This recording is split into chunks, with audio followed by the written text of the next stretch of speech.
stay-at-home dad, watching Disney movies he never had. His daughter digs through all the VHS, crushing the classics in a princess dress. Informed like Scuttle, Kurt's got your ticket, making it real like Jiminy Cricket.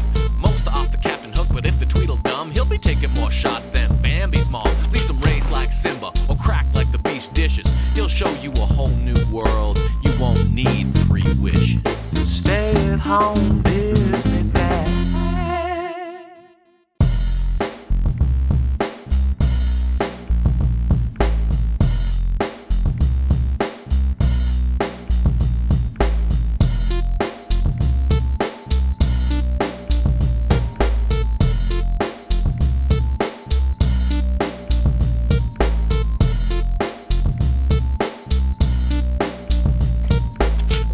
Alright, pretty happy. Somebody gifted me this VHS. I've never seen this clamshell in person before. Hercules, zero to hero. We fire out of the gates with the oh so catchy "Who puts the glad in gladiator?" Hercules. The VHS case says 3 new adventures, which makes me think this is 3 episodes of like a rushed to TV series to capitalize on the popularity of the movie.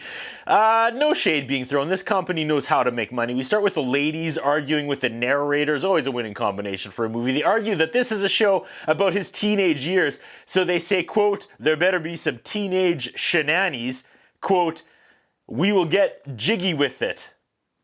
We cut to Meg and Herc arranging furniture in their new home together. In her sultry Meg voice, she proclaims that Hercules has erected shrines in every room. That's what she said. I'd say it's actually Meg that erects shrines in every room. The post office mailman drops off a jar and Hercules is nervous about it. Meg grills him about what it is and he says it's from high school and she laughs in Hercules' face. I gotta see this. Yeah, remember how Meg was embarrassed by her shady past? What a bitch. Meg steals Pegasus and flies to Herc's like high school shrine thing to see what all this nonsense is about. Phil is there and she's like, how bad could high school have been? For the record, high school was great. Anyway, Herc is like, bad, it was bad. And we go to a flashback of like recycled footage from Hercules failing as a teenager. It's like clips from the original movie. Meg keeps digging through his high school stuff and finds his yearbook and laughs at his dorky picture. Again, why is Meg being such a bitch about this? We go to a flashback of more recycled footage from Hercules the movie. This is like a recap of the first half of the actual movie. I'm so confused by what they're trying to get across the line here. Seems just like really lazy. Again, why is Hercules so embarrassed about this? He forgave Meg, who was a double agent, and he fell in love with her. And he could just snap his fingers and get like any other girl in the world. Like, for real, I'm not saying the relationship dynamic should be Meg being eternally thankful for his forgiveness and always being like, you know, submissive and walking on eggshells as he holds that above her head for the rest of her life. But like, maybe don't emotionally abuse him, Meg. Like, if you think you could do better, Meg, maybe do that top button up and leave. Yeah. We're back in Hercules' first day of high school, and Icarus is his new sidekick friend, and he tries to explain the high school hierarchy and says that they are losers. Icarus introduces him to Cassandra, and he hugs her, and this other girl, Helen, tells Herc that Icarus here thinks Cassandra is his girlfriend, and the second he leaves, she says, "I'm not with Herc." The high school talk and forced lessons tossed back and forth are pretty bad. She has a vision of the roof falling on the new guy. Adonis is the jock, cool guy in high school, and Herc steps to him and Adonis makes a fool of him, and everyone in the cafeteria laughs at poor Herc. What am I watching? Now Herc is training with Pegasus and Phil. He wants to prove to everyone at school he's not a loser. He gets the idea to fight Adonis. No, he's going to fight a monster first. He's going to go to the realm of monsters to fight one and prove himself a hero. The mother of all monsters appears, like she's the actual mother. She scolds her 2-headed monster son for trying to eat a delivery boy. Quote, "You can't be somebody by eating nobodies." I disagree. 2-headed son now needs to eat someone important. In walks Hercules. They say they can only eat heroes. He claims he's a hero. They say prove it. So now I don't even know who's proving what to who now. I also feel like 2 or 3 voice actors are doing every character in this movie. We get a musical interlude from the ladies that takes us to a commercial break, fade to black. Now he's back at school. He hears there's a cyclops in the school, and it's the 2-headed monster, like the mother's kid, and Herc steps up to him again. Adonis and his men step up to the monster monster as well, but they can't hurt the two-headed monster. They're excited to eat Adonis, and Herc talks them out of it. They have to prove to their mom they're a prince, so they pose with Adonis for a picture, and Herc starts whooping that double-headed ass. They punch him and send him sliding across the table like Mysterio in that epic Spider-Man cartoon. That was awesome. The roof collapses like in her vision and buries the two-headed Cyclops, and Adonis takes credit, though Hercules then says, who cares what everyone else thinks? We come out of this flashback and Phil and Meg recap that story as Herc busts in, and here comes reverse psychology. Don't tell her about Athens. Okay, I'll tell Meg about Athens.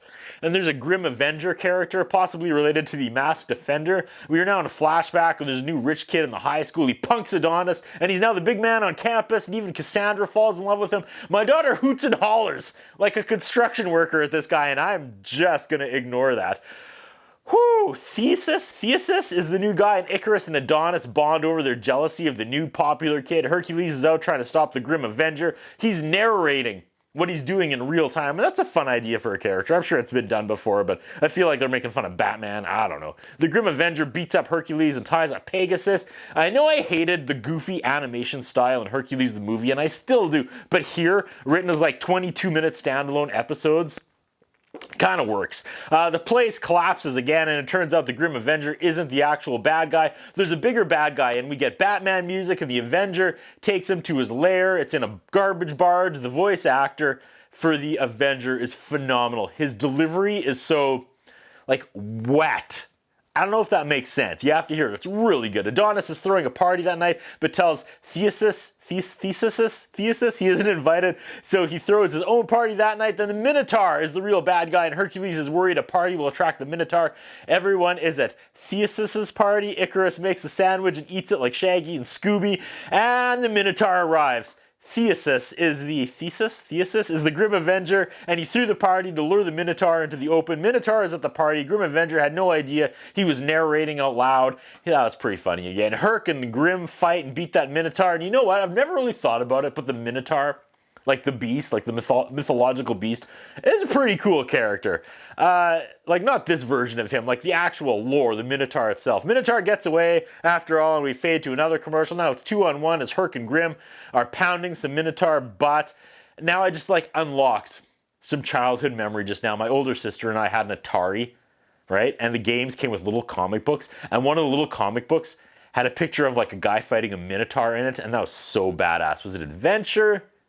I gotta find it. I was like 4 years old. I was absolutely transfixed by that character in the comic. I remember staring at those pages for like hours. Okay, they go to court.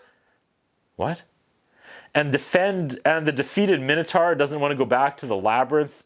I was Googling Atari art game comic books and couldn't find anything. When I finally looked back up to this movie, I missed a bunch. Icarus was in a cup of soup. Not sure what's happening. I gotta catch up. Zeus says Hercules looked distracted. Hercules says he doesn't want to bore him. Zeus says that's what these father-son talks are for. Ouch. We go to Hades now, like the guy Hades who's also in the place. Hades and the little Happy Meal monsters are there, as is Cerberus, the three-headed dog. Come on, what Atari game had a Minotaur in it? I'm gonna go nuts. Herc wants to beat Adonis at dodgeball, and there's a new guy playing as well. Is that Zeus, who changed himself into a high school student? Yeah, Zeus changed himself into a mortal, and now he can't do God things now that he's a mortal teenager, and he says, that's not fair about something. And his underling says, welcome to your teenage years. Yeah, take that, teenagers. Now we pivot, and Adonis is humiliating teenage Zeus, and he's learning how to apparently absolutely horrible high school is. But it wasn't.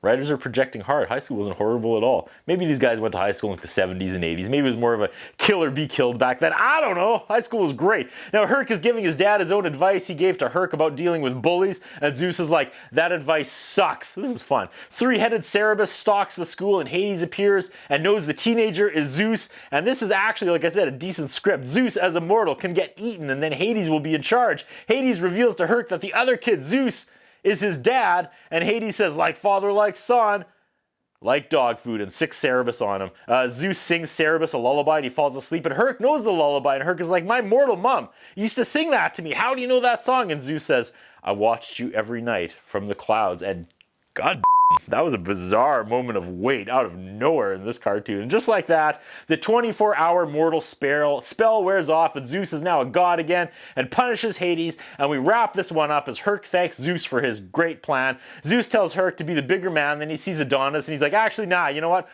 That guy. And he hits him with a lightning bolt. We go back out of the flashback and Meg and Herc, and he's like, sorry, I used to be a loser, Meg. And she sings a song about how it's okay if you used to be a loser. This is such a weird wraparound story. Again, the writers here clearly had some issues in high school with women. I imagine they wrote this song and then paid like a choir of prostitutes to sing it in a seedy hotel as they made it, you know, rain Disney dollars because they're rich and famous now.